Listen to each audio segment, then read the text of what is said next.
Now let's go through an example that involves a moving object across an inclined plane.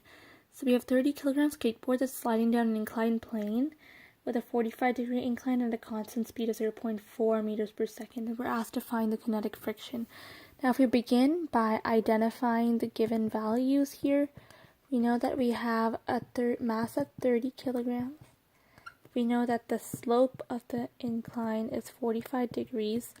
We also know that AX and AY, which are both of the accelerations in either direction, both directions are equal to 0 since it's at a constant speed.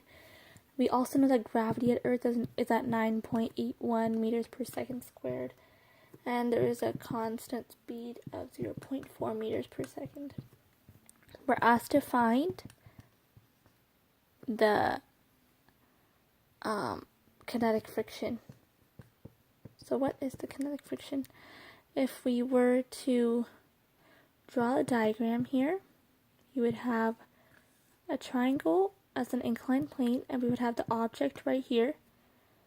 We would have gravity going directly down.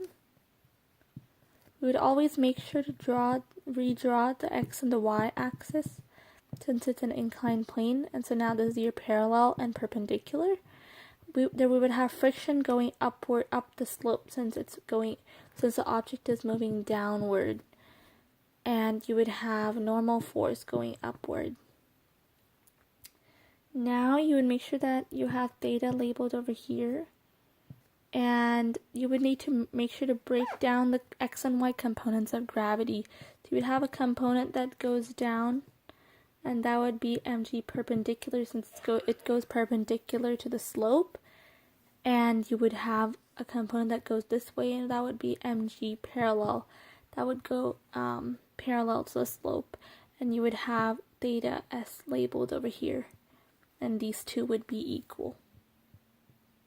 To be able to find the equations that would help solve each of these components, we would use trig functions.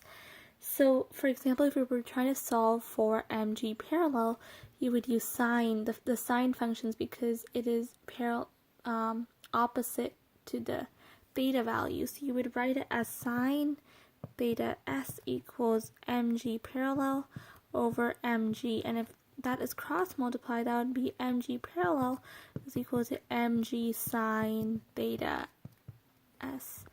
And the other way, for cosine, you would use cosine theta for mg perpendicular to solve for mg perpendicular, because mg perpendicular is adjacent to the theta value, so you would use adjacent over hypotenuse. If this is cross multiplied, then this would equal mg perpendicular equals mg cosine theta s. Now, since we have those, let's go on to the relevant equations involved in this problem. The net force in the parallel direction is equal to mass times acceleration in the parallel direction. Net force in the perpendicular direction is mass times acceleration in the perpendicular. And you would also use the Fun or friction equals mu times normal force. Moving on to analysis, let's take each of these equations and work with each one of them. Starting with the very first one, we know that the forces involved in the parallel direction are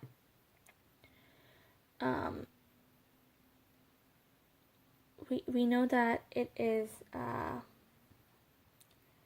the mg parallel as well as the friction force, so that we know that those two subtracted together would then equal the net force. So we know that F minus sine theta s mg, and we got this value from the diagram step right here after figuring out the equations for the components. That would equal 0 because we know that there is no acceleration in either the new x or the new y direction. So if we were to set this equal to each other, F would equal sine theta sub x mg. Using the other equation, we know that the forces that are involved in the perpendicular direction are normal and mg. So if you were to subtract those two, mg cosine, specifically it would be mg perpendicular. So mg perpendicular in this case is equal to mg cosine theta s. So if you subtract those two together, we also know that that equals to 0 because acceleration in the perpendicular direction is also equal to 0. Now, if these were set equal to each other, n would equal mg cosine theta s. Now, using the fun equation, we know that f is equal to mg sine theta s, and that would be equal to mu times normal, which is mg cosine theta s. And now, you would, to find mu, you would divide each side by mg cosine theta s, and mu would be equal to mg sine theta over mg cosine theta. Now, both the mg's would cancel out, and mu would equal to sine theta over cosine theta, or tangent theta, if simplified. Now, moving on to the solution section, all you need to do now is plug in the value you have for theta, and that would be tangent of 45 degrees, and we know that would equal 1, so that means the kinetic friction would equal 1, and that's your final answer.